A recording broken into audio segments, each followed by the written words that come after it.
Alhamdulillah nahmaduhu wa nasta'inuhu wa nastaghfiruh wa na'udzu billahi min shururi anfusina wa sayyiati a'malina man yahdihillahu fala mudilla lahu wa man yudlil fala hadiya lahu.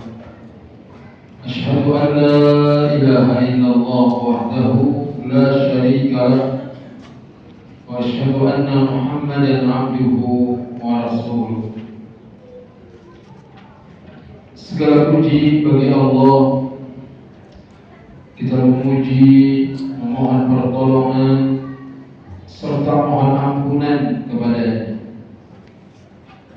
Kita berlindung kepada Allah dari keburukan diri kita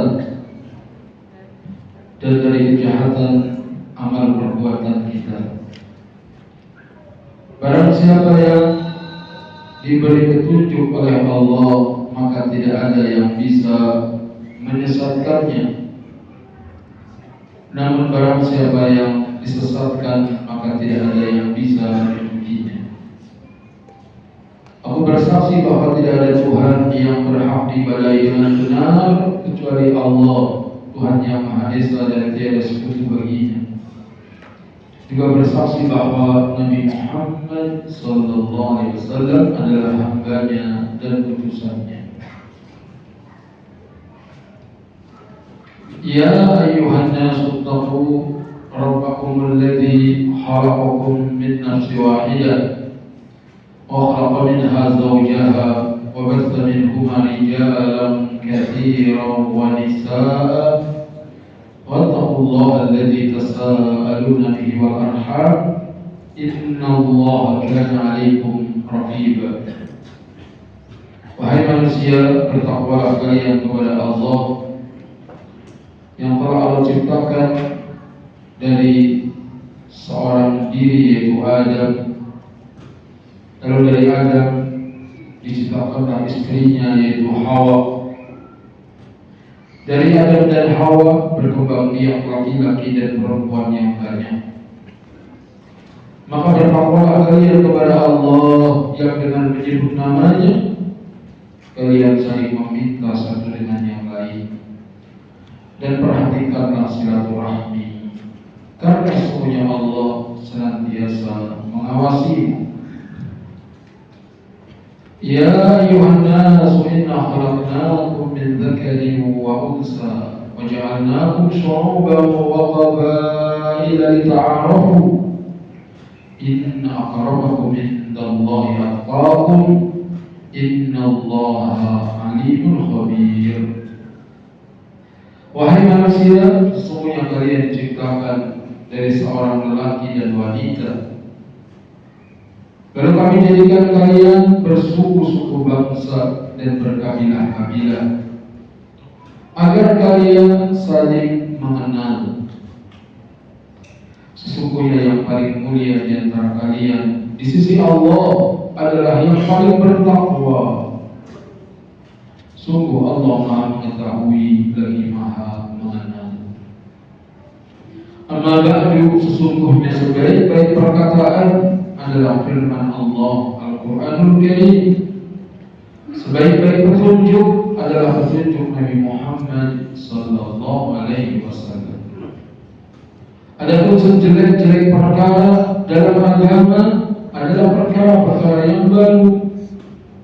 Semua perkara-perkara yang baru yang ditambah-tambahkan di dalam agama namanya bid'ah.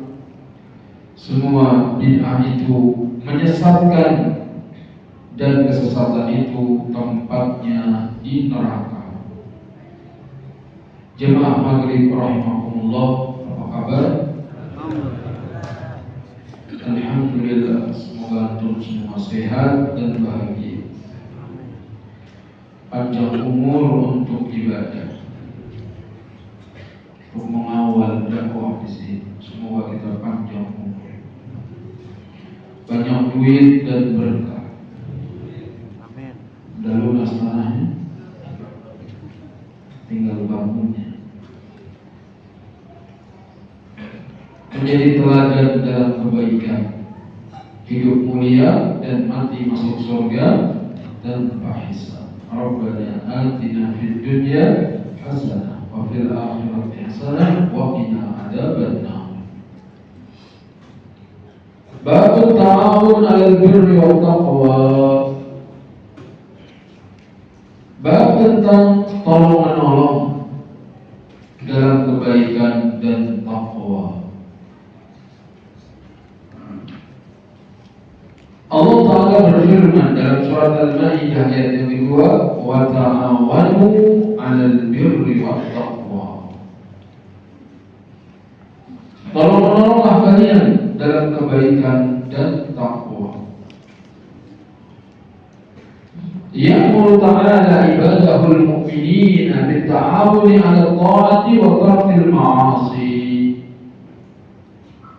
Allah yang Maha Tinggi memerintahkan hamba-hambanya yang beriman agar saling tolong-menolong dalam ketaatan dan meninggalkan kemaksiatan.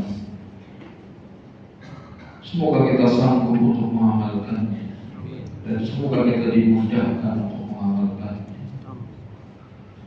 Godaan untuk berbuat maksiat semakin dekat dengan hari kiamat semakin meningkat. Mengerjakan kebaikan semakin jauh dari zaman kenabian, semakin banyak rintangannya. Jika tidak dengan pertolongan Allah, binasa. Allahumma inna ala dzikrika wa syukrika wa husni ibadatik. Wa qala ta'ala, Allah Ta'ala berfirman, wal 'asri innal insana lafi khusr illa alladhina amanu wa 'amilus solihati wa tawassaw bil haqqi wa tawassaw bis sabr. Wal 'asr, demi masa, yakni tempat kejadian dan peristiwa. Masa itu tempat kejadian dan peristiwa. Semua kejadian peristiwa yang terjadi ada di dalam masa. Innal insana fi khusr, sungguh manusia benar-benar dalam kerugian. Kenapa kita jadi manusia yang harus menjalankan perintah, harus meninggalkan larangan, harus dimintai pertanggungjawaban? Sekiranya jadi pohon yang ditebang dan dibakar, sekiranya jadi binatang yang disembelih dan dimakan, selesai, tidak ada pertanggungjawaban. Akan tetapi Allah jadikan kita jadi manusia sehingga berada di ambang kerugian. Illal ladzina amanu, kecuali orang-orang yang beriman. Semoga kita termasuk orang-orang yang beriman. Wa 'amilus shalihat, dan beramal saleh. Wa tawassaw bil haqqi wa tawassaw bis sabr, dan wasiat mewasiati dengan kebenaran dan wasiat mewasiati dengan kesabaran. Qala al-Imam Syafi'i rahimahullah, Imam Syafi'i rahimahullah berkata, kalaman ma'nahu, satu kalimat yang maknanya innan nasa aktsaruhum, innan nasa aktsaruhum, sesungguhnya manusia atau kebanyakan manusia fi ghaflatin an tadbiri hadhihi surah, an tadabburi hadhihi surah. Kebanyakan manusia lalai dari mentadaburi surat ini. kebanyakan manusia lalai dari memperhatikan surat Wal Asr ini. Sarah bi'ilaj Syafi'i Syekhul Islam Ibn Muhammad bin Abdul Wahhab rahimahullah faqala, ditegaskan perkataan Imam Syafi'i oleh Syekhul Islam Muhammad bin Abdul Wahhab rahimahullah, dia berkata, qala Syafi'i wa rahimahullah ta'ala, Imam Syafi'i rahimahullah ta'ala berkata, law ma anzalallahu hujjatan ala khalqihi ila hadhihi surah lakafatuhu. Sekiranya Allah tidak menurunkan hujjah kepada makhluknya kecuali surat ini saja, sudah mencukupi. Sekiranya Allah tidak menurunkan hujjah kepada makhluk kecuali hanya surat ini saja, surat Al-Asr, sudah cukup. Yani annaha tadammunat ahwalun nas. Jadi ayat ini mencakup tentang kondisi manusia. Fa akhbara ta'ala anna an-nasa kulluhum fi khasarin illa man amana wa amila salihan wa sabar. Yani manusia semuanya berada dalam kerugian kecuali yang beriman dan beramal saleh dan sabar. Semoga kita termasuk orang-orang yang beriman, beramal saleh dan bersabar.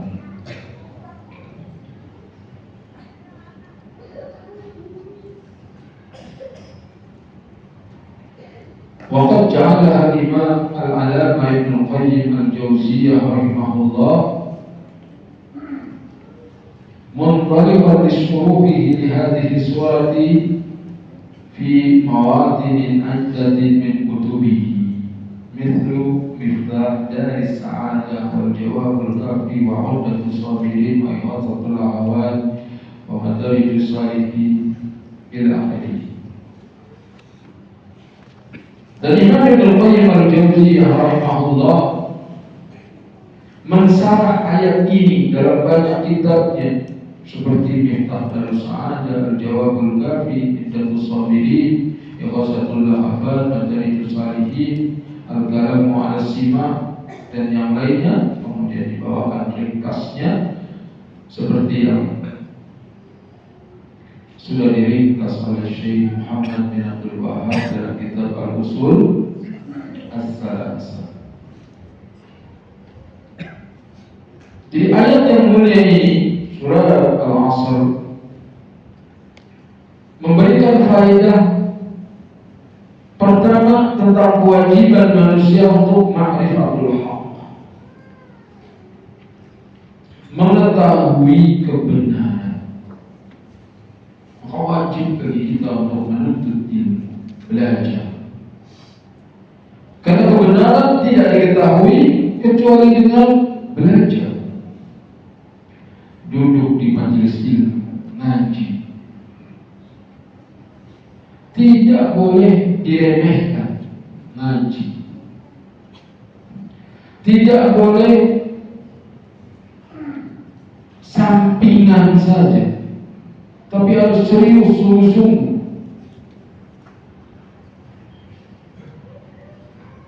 Jika ingin selamat, jika ingin kita selamat, ngaji. Jika ingin istri kita selamat, ngaji. Jika ingin anak-anak kita selamat, ancam ngaji. Jadi majlis yang di sana dibacakan Al-Quran, dibacakan As-Sunnah. Karena itu yang bisa menerapkan hati. Bukan pengajian-pengajian yang justru menggelisahkan hati.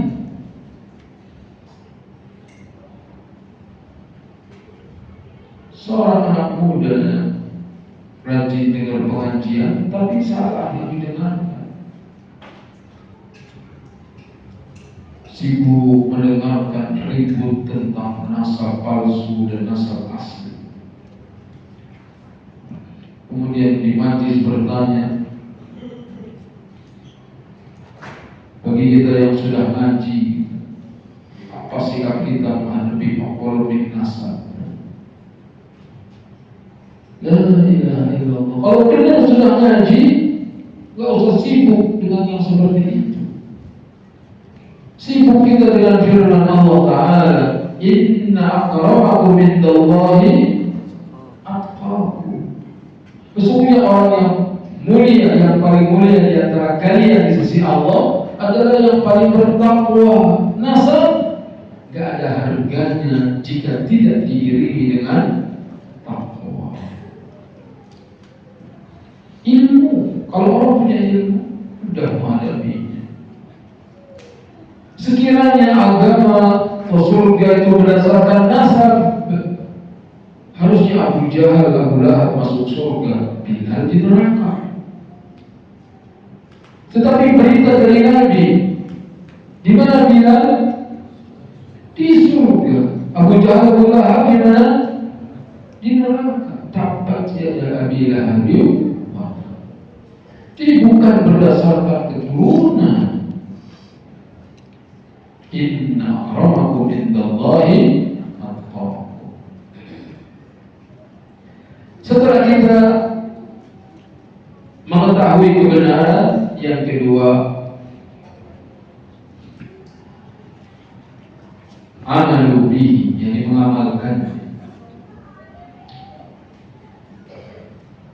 Sini tulisannya ilmu bihi, harusnya amalu bihi. Itu ilmu apa? Ilmu klinik, harusnya mengamalkan. Setelah mengetahuinya, yang kedua mengamalkan. Jika ingin selamat mengamalkan surat Al-Asr ini, kita dapat ilmu untuk diamalkan. Maka diberi contoh yang menakjubkan. La taghdab walakal jannah. Jangan marah, bagimu surga. Apalinya susah atau mudah? Mudah. La taghdab walakal jannah. Ngamalinya berat. Walaupun udah hafal ibu-ibu la taghdab walakal jannah, ketahuan suami nikah lagi. Marah atau gak marah? Kata suami la taghdab, berat mengamalkan. Maka bukan sekedar kita tahu ilmu, tapi prakteknya itu yang enggak mudah, mengamalkannya. Kalau yang sesuai dengan hawa nafsu, ya enak mengamalkan. Tapi kalau yang bertentangan dengan hawa nafsu, hanya orang-orang tertentu yang sanggup mengamalkan ilmu amal.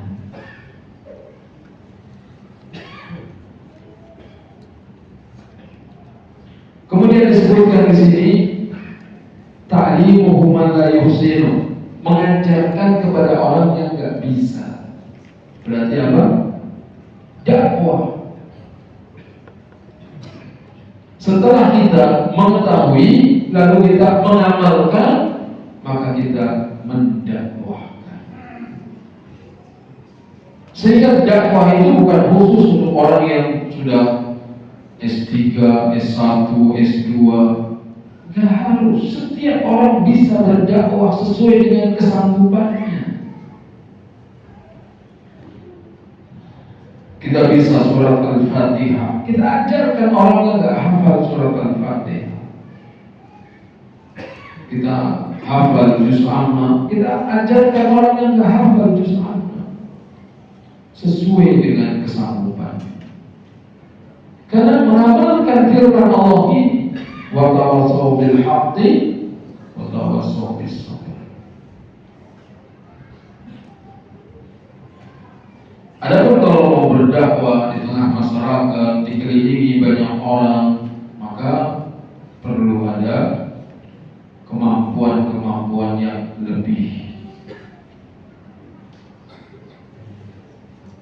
Ar-rabi'atu yang keempat, sabruhu ala ta'limihi wal amal ala ta'allumihi wal amal bihi wa ta'limihi.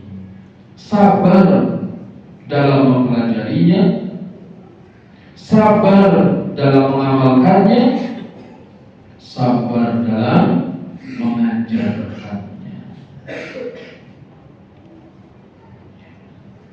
Maka kita alhamdulillah, apa yang kita lakukan di jalan Elam ini dari tahun 90-an, 90 berapa kali ngaji? 97. Dari 97 ke sekarang, ini bagian daripada ta'awanu 'alal birri wa taqwa. Semoga Allah ikhlaskan niat kita. Tolong bisa kumpul orang ngaji sebanyak ini, itu bukan serta-merta. Fa'amma bi ni'mati rabbika fahaddith. Adapun terhadap nikmat Tuhanmu, ceritakan. Dari masjid yang kecil, kemudian halamannya becek, dan lain-lain kalau saya sebutin. Sekarang berdiri masjid yang megah, alhamdulillah. Ini berkat keseriusan antum, kesungguhan antum dalam rangka menolong sunnah Nabi Sallallahu Alaihi Wasallam. Nabi gak butuh pertolongan kita, tapi kita yang butuh untuk menolong agama ini.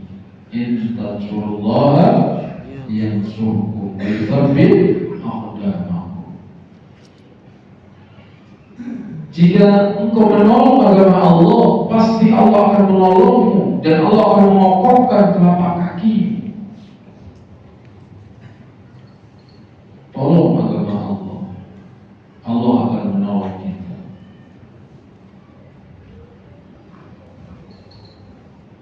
Maka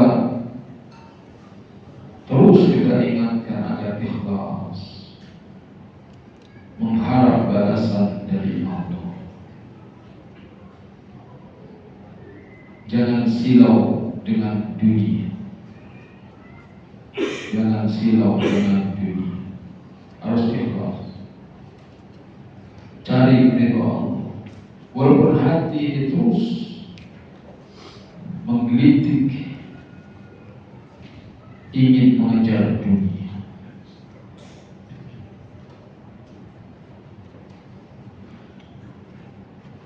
diluruskan lagi, diluruskan lagi. Kalau tidak, banyak sudah yang hancur. Kalimat yang harus terus diingat, al-ikhlasu sirrun najah. Ikhlas itu adalah rahasia kesuksesan. Ikhlas itu adalah rahasia kesuksesan. Kemudian kalimat juga yang harus diingat,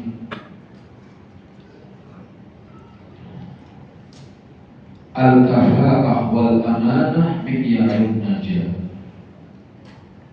Kemampuan dan kejujuran itulah sarana kesuksesan. Punya kemampuan dan punya kejujuran. Dan muliakan apa yang Allah muliakan, hinakan apa yang Allah hinakan. Dr. Sa'id bin Al-Qahtan ketika mensarah zikir subhanallah walhamdulillah wa la ilaha illallah wallahu akbar, Nabi SAW mengatakan, ahabbu ilayya mimma tala'at alaihi syams. Kalimat ini lebih aku sukai dari apa yang disinari oleh matahari. Jadi lebih Nabi cintai daripada dunia dan seisinya. Kalimat apa? Subhanallah walhamdulillah wala ilaha illallah wallahu akbar. Lalu dia mengatakan qala Ibnu Abdul Bar,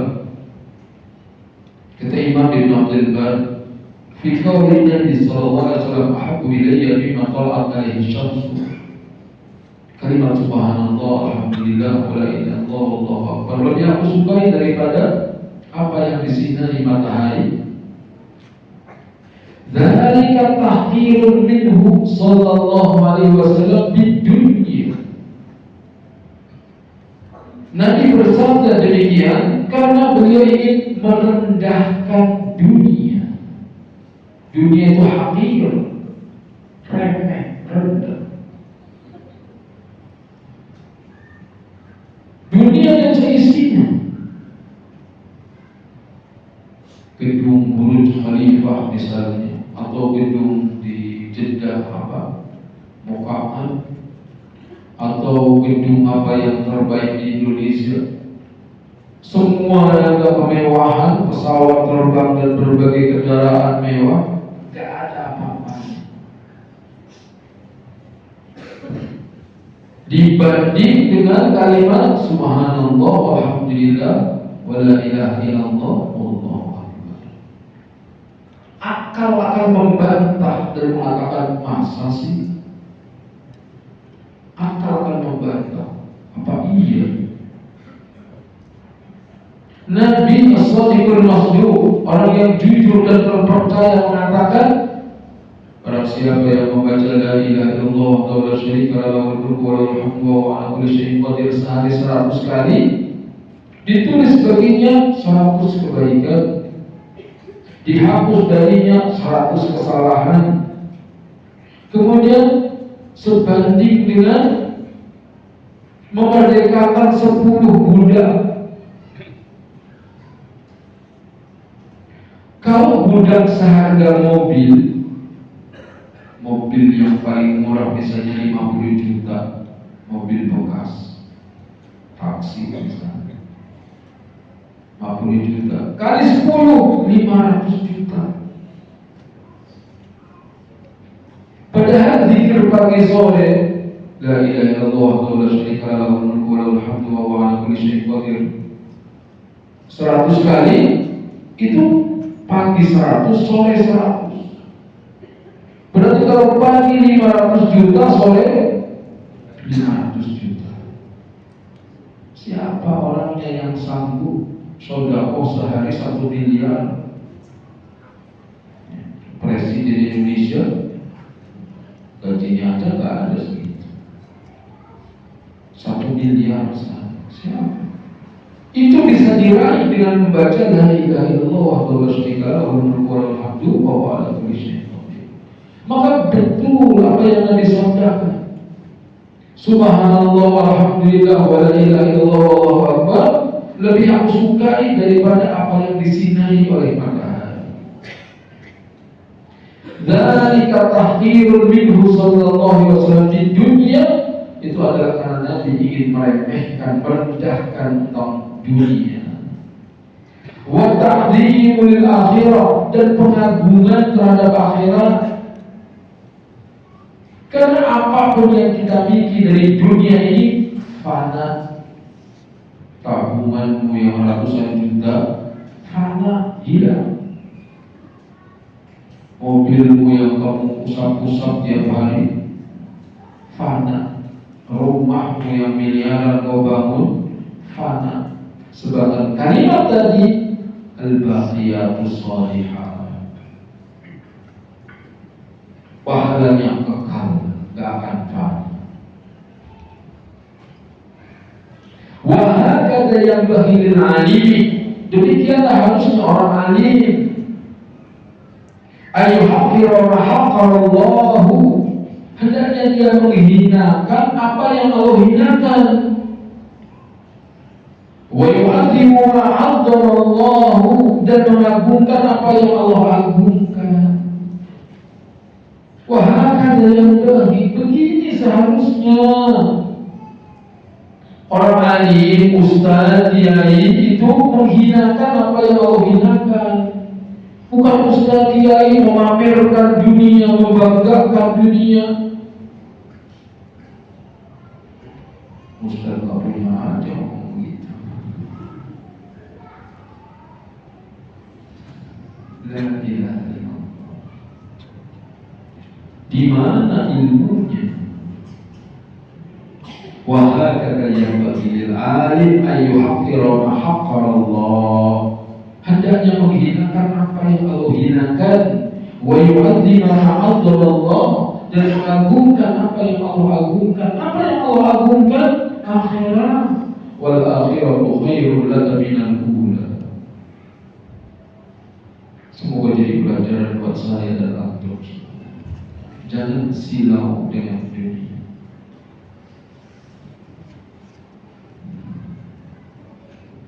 Hadis 177. An Abi Abdurrahman Zaid bin Khalid al-Juhani radhiyallahu anhu qala. Dari Abu Abdurrahman Zaid bin Khalid al-Juhani, semoga Allah meridhoinya, dia berkata, qala Rasulullah sallallahu alaihi wasallam, Rasulullah sallallahu alaihi wasallam bersabda, man jahaza ghaziyan fi sabilillah faqad ghaza, wa man khalafa ghaziyan fi ahlihi bi khairin faqad ghaza. Muttafaqun alaih. Man jahaza ghaziyan, barang siapa yang memberikan bekal kepada orang yang hendak berperang di jalan Allah, faqad ghaza, maka dia telah berperang, berjuang. Wa man halafa ghaziyan, halafa ghaziyan qama bil infaqi ala iyalihi wa ma yahtajuna ilaihi fi qiyabi. Orang yang menanggung keluarga mujahidin, memberikan infak kepada keluarganya, apa-apa yang dia butuhkan selama suaminya lagi berjihad, faqad ghaza, dia pun telah ikut berjuang di berperang. Muttafaqun alaih. Yang punya kekuatan badan, yang punya keberanian jihad dengan berangkat berperang, membawa hartanya dan nyawanya untuk dikorbankan di jalan Allah. Bagi mereka yang tidak punya sanggupan, tapi dia punya harta, keluarga orang yang lagi berjihad ini dicukupi. Ada teman-teman kita, keluarga kita cerdas akalnya, tapi nggak punya dana untuk belajar ke Madinah apa mana. Kita yang biayai, berangkat, tiket, segala macam kebutuhan ditanggung. Maka kita yang membiayai ikut dapat pahala menuntut ilmu seperti orang yang sedang menuntut ilmu itu. Pulang misalnya dia mengajarkan ilmu agama, dia dapat pahala. Kita yang membiayai dia ketika belajar ikut dapat pahala. Sekiranya yang seperti ini dimengerti oleh orang-orang kaya, niscaya Islam bisa lebih jauh. Banyak orang-orang yang ingin belajar, tapi mereka nggak punya biaya. Ada anak mau sekolah di pesantren, sekolah di mana, nggak punya sekolah, semua biaya saya yang tanggung. Itu harusnya orang kaya. Dan bukan ngomong doang. 3 tahun berapa SPP sebulan? Kali 3 tahun dibayar di awal. Sudah. Coba kalau bayarnya tiap bulan, karena orang miskin gak enak lagi, walaupun sudah jadi. Karena perang zaman sekarang ini adalah jihad zaman sekarang dalam menuntut ilmu. Jihad di zaman Nabi dengan senjata membunuh musuh. Di zaman aman, jihadnya adalah menuntut ilmu. Fikul hadis, fikih hadisnya, man a'ana musliman ala jihadi bi an hayya lahu ma yahtajuhu fi safarihi aw qama bi syu'unihi iyalihi hala ghiyabihi kana lahu mithlu ajrihi wa jihadihi. Barang siapa yang menolong seorang muslim atas jihad dengan menyiapkan baginya apa yang dibutuhkannya dalam perjalanannya atau mencukupi kebutuhan keluarganya selama dia sedang pergi, maka dia mendapatkan ganjarannya dan jihadnya. Padahal kita tak ikut perang, cuma membiayai. Bisa membiayai dia yang mau berangkat, dia bisa membiayai keluarganya yang ditinggal. Lebih utama lagi dua-duanya. Kamu mau belajar lagi? Iya. Mana? Ustaz? Ke Yordan, mana? Dibiayai. Tapi saya punya anak istri, gimana? Anak istrimu bawa, siapin juga dananya. Semoga tergerak di hati orang-orang yang dermawan. Yang kedua, al-haddu ala himayatil jabhati dakhiliyyati fil mujtama'il muslim. Anjuran untuk menjaga kaum muslimin dari bagian jalan di tengah masyarakat muslim. Wa fi dzalika tathbit li aqdamil mujahidin fi sabilillah. Dengan sebab itu akan menjadi kokoh telapak kaki orang yang berjuang di jalan Allah. Kalau tahu keluarganya ada yang menjamin, maka yang berjihad tenang. Para pelajar yang masih basah tinggal di Medina, di mana istrinya masih ada di kampung, ada yang jamin ke keluarganya, dia belajar tenang. Ini banyak pelajar-pelajar di Mekah, di Medina, duitnya kurang. Kalau buat makan mereka di sana mungkin cukup, tapi ada yang tinggalin 2 anak, 3 anak, mereka butuh bantuan. Karena gak ada yang menopang kebutuhan keluarga yang ditinggal, akhirnya belajarnya gak konsentrasi, beralih profesi jadi mutawif, jadi pembimbing umroh, jadi ya. Sehingga belajarnya jadi gak konsentrasi. Yang harusnya mulazamah sama syekh, harusnya masuk pelajaran, bimbing umroh, lumayan, sekali berangkat 7 juta. Kalau sebulan bawa 4 kali berarti 28 juta. Sekolah udahlah sekenanya aja.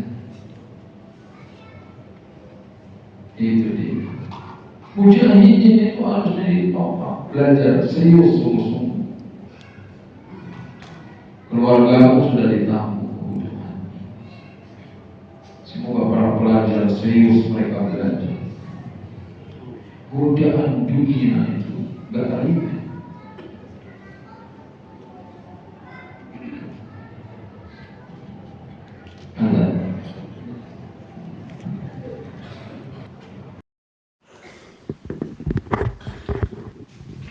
Alhamdulillah wassalatu wassalamu ala Rasulillah. Asyhadu an la ilaha illallah wahdahu la syarikalah wa asyhadu anna Muhammadan abduhu wa rasuluhu amma ba'du. Ta'awanu 'alal birri wat taqwa wa la ta'awanu 'alal itsmi wal 'udwan. Tolong menolonglah dalam kebaikan dan takwa. Jangan tolong menolong dalam perbuatan dosa dan permusuhan. Orang kafir sekalipun mereka saling tolong menolong. Seperti kisah Umair bin Wahab radhiyallahu anhu ketika dia masih kafir. Selesai perang Badar, sedih. Banyak tokoh-tokoh Quraisy terbunuh ketika perang Badar. Maka Umar bertemu dengan Sofwan bin Umayyah di Hijr, batu pondasi Ka'bah yang dibangun oleh Nabi Ismail. Yang melengkung itu Hijr Ismail. Kata Umar bin Wahab, kalau bukan karena hutang-hutangku, kalau bukan karena keluargaku,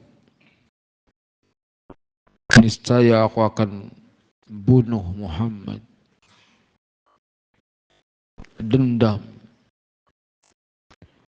Sofwan bin Umayyah yang mendengar itu, oh kebetulan kalau begitu. Gak ada gunanya kita hidup. Kalau tokoh-tokoh kita dibunuh, kita gak bisa membalas. Pergi, berangkatlah ke Madinah. Utangmu aku yang lunasi, keluargamu aku yang tanggung. Yang penting bisa bunuh Muhammad sallallahu alaihi wasallam. Kata Umar bin Wahab, tapi rahasia, jangan bilang siapa-siapa. Ini untuk kita berdua, nggak ada yang tahu. Langsung Umar bin Wahab mengasah pedangnya. Kemudian diberi racun.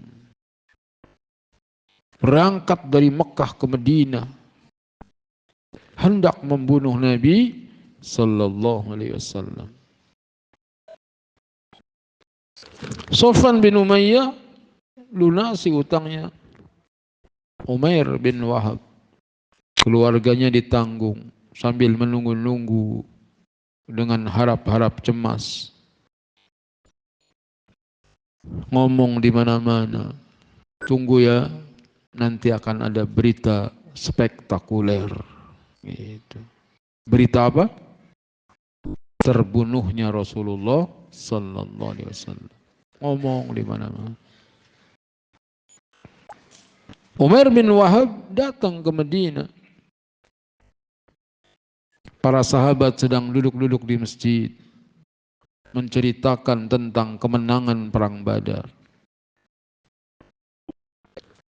Umar bin Wahab datang berkuda dengan membawa pedang di punggungnya. Umar bin Khattab melihatnya.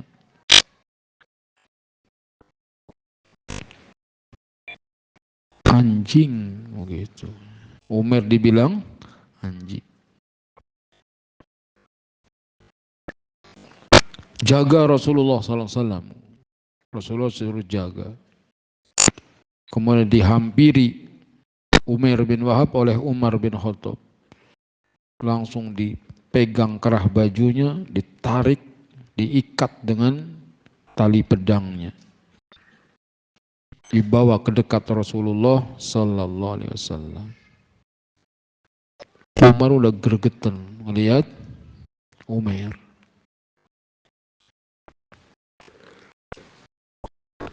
Kata Nabi SAW, lepaskan wahai Umar. Gitu. Begitu Nabi lembut, lihat musuhnya datang, lepaskan dia. Sama Umar dilepasin, tapi Umar masih pepet aja.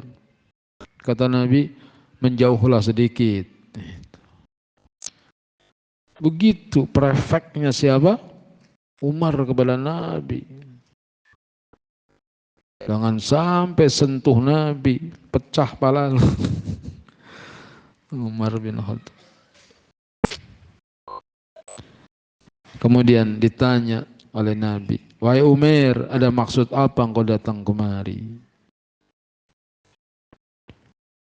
Enggak ada apa-apa, saya datang kemari kecuali ingin membebaskan anakku yang dirtawan. Kata Nabi, kenapa engkau bawa pedang? Pedang gak ada harganya. Kemarin aja perang Badar kalah. Gitu. Lalu siapa yang ngobrol dengan Sofwan bin Umayyah di Hijr Ismail? Langsung kaget itu. Oh, tahu dia. Kalau bukan karena hutang-hutangmu dan keluargamu, pasti kamu akan membunuhku. Mungkin kalau kita lihat langsung merah wajahnya itu. Nunduk. Akhirnya kata Umair bin Wahab, demi Allah tidak ada yang mendengar berita ini kecuali aku berdua dengan Sofwan. Tetapi engkau mengetahuinya, pasti Allah Ta'ala yang menurunkan berita ini kepadamu. Asyhadu an la ilaha illallah wa asyhadu anna Muhammad Rasulullah. Masuk Islam Umair bin Wahab. Melihat Umair sudah masuk Islam, Umar yang dendam sama Umair berkata, wahai Umair, tadi waktu aku baru melihatmu, melihat babi lebih aku sukai daripada melihat kamu. Tapi sekarang engkau lebih aku cintai daripada anak-anakku. Begitu memaafkan ketika orang sudah masuk Islam. Ini yang hati kita nggak bisa. Kita ini benci sama orang. Orang itu udah minta maaf, nggak, pokoknya sampai mati nggak bakal gue maafin. Itu bukan mental para sahabat. Orang salah gitu, mengancam mau membunuh, tapi dia udah masuk Islam, dimaafkan. Kata Umar, tadi ngelihat babi lebih aku sukai daripada melihat kamu. Tapi sekarang engkau lebih aku sukai daripada anak-anakku. Semoga kita diberi hati yang lapang seperti itu. Apa syahidnya dengan hadis ini? Sofwan bin Umayyah saling membantu dengan Umair. Dia orang kafir saling membantu, saling tolong menolong. Harusnya kita yang muslim lebih utama lagi untuk saling membantu satu dengan yang lain. Jangan jadi orang bakhil. Jangan hidup enak buat sendiri. Kalau kita merasakan kenikmatan rizki yang Allah berikan, bagi-bagi rizki kita dengan saudara kita. Pelajaran yang ketiga, al-mujtama'ul islami mutakafilun muta'awinun alal birri wat taqwa. Masyarakat Islam itu saling menanggung, saling tolong menolong dalam kebaikan dan takwa. Wassallallahu ala nabiyyina Muhammadin wa ala alihi wa sahbihi ajma'in.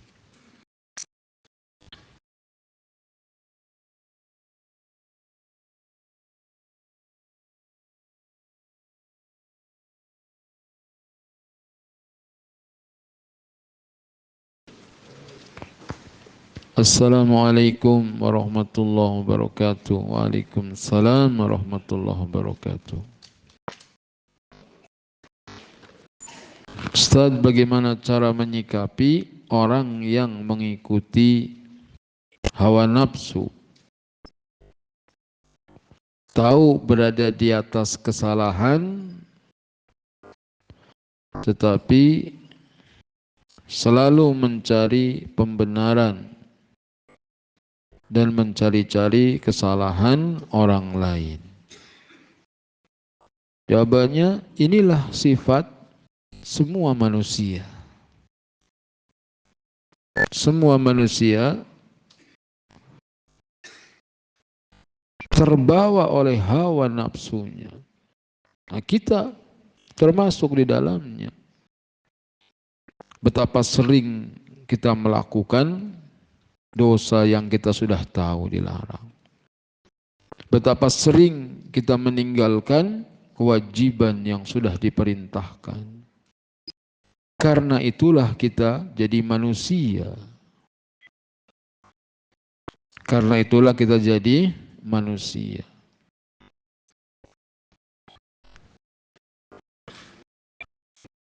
Kita paling pintar melihat kesalahan orang lain. Paling pintar. Dari ujung rambut sampai ujung kaki. Kita bisa koreksi orang lain. Oh, dia itu mengikuti hawa nafsu. Oh, dia itu selalu cari pembenaran. Dia begini. Kita itu kita. Alangkah bagusnya kalau itu dialamatkan kepada kita. Alangkah bagusnya kalau hal itu dialamatkan kepada kita. Kita ini selalu mengikuti hawa nafsu. Kita ini selalu mencari pembenaran atas apa yang kita lakukan. Sehingga dengan begitu kita bisa memperbaiki diri. Dengan begitu Allah akan berikan apa yang kita ingini.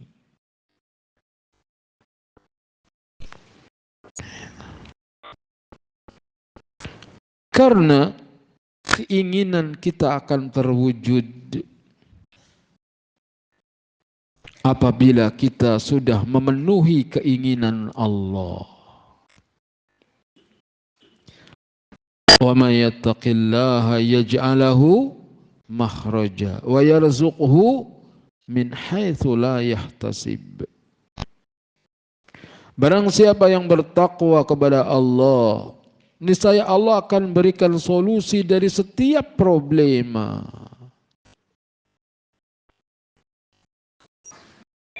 Punya masalah enggak? Wajah-wajah penuh masalah.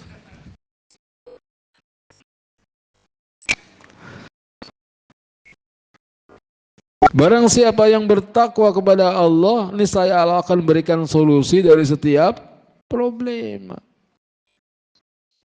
Dan Allah berikan rizki dari arah yang tidak disangka-sangka.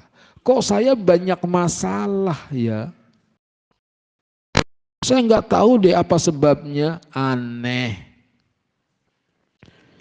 Kamu banyak masalah, nggak tahu sebabnya. Sebabnya dosa. Apa sebabnya? Dosa.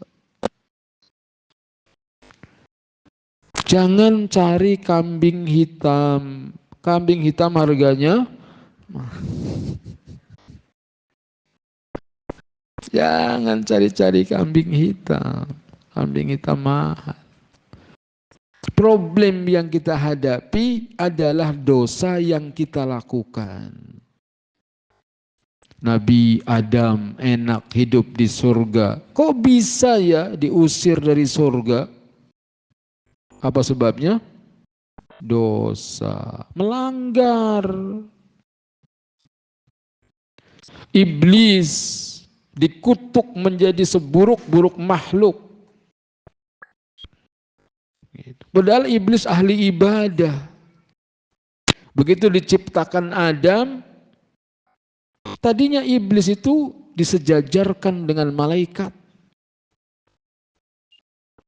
Begitu diciptakan Adam disuruh sujud. Makanya perintahnya wa idz qala rabbuka lil malaikati isjudu li Adama. Dan ingatlah ketika Allah perintahkan kepada malaikat untuk sujud kepada Adam, fasajadu. Semuanya sujud illa iblis, kecuali iblis. Apakah iblis termasuk jenis malaikat? Tidak. Iblis tidak pernah jadi malaikat. Wa kana minal jinni fa fasaqa an amri rabbi. Iblis itu bagian dari jin yang durhaka kepada Rabb-nya. Kenapa iblis dikutuk menjadi seburuk-buruk makhluk? Karena sombong. Gak mau nurut kepada Allah. Itu dosa, problem yang kita hadapi. dosa. Harusnya kita terus perbaiki diri, koreksi diri. Jangan menghitung kesalahan orang lain. Paling pintar kita menghitung kesalahan orang. Jadi kita pasti sebabnya masalah yang saya alami, dosa yang saya lakukan. Kaumnya Nabi Nuh bisa ditenggelamkan dengan banjir bandang. Sebabnya adalah dosa. Itu harus ingat-ingat itu.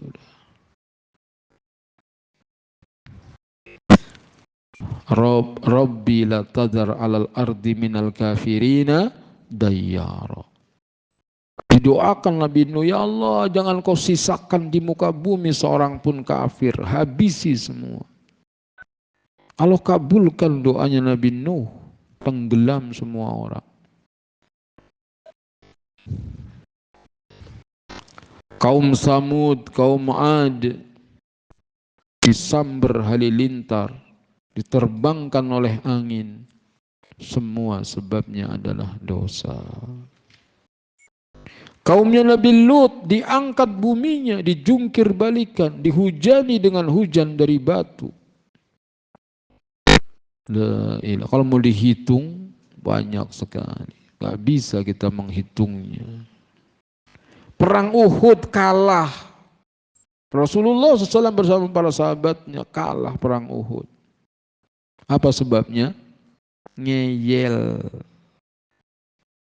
Orang kalau ngeyelan udah hidupnya susah. Gak mau dengar nasihat. Ngeyel. Jangan turun pada pasukan pemanah. Ngelihat kami menang atau kalah. Begitu menang, ngeyel, turun.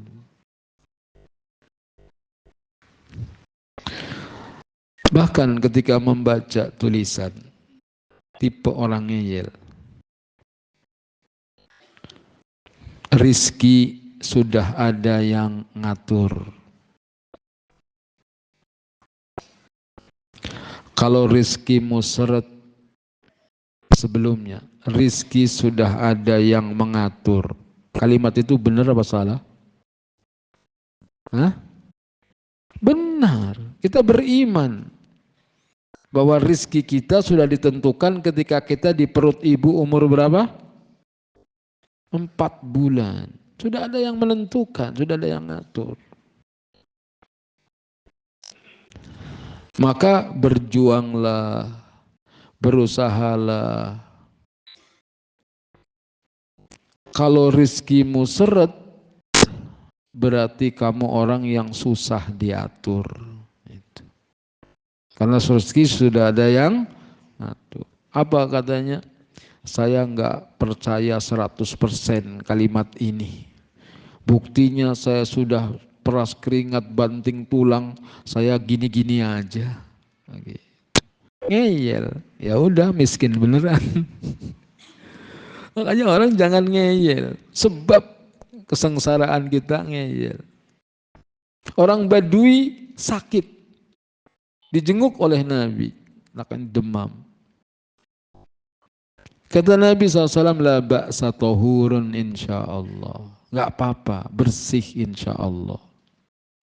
Badui itu ngeyel, tahur, saya tua bangka yang terkena demam, sebentar lagi saya masuk kubur.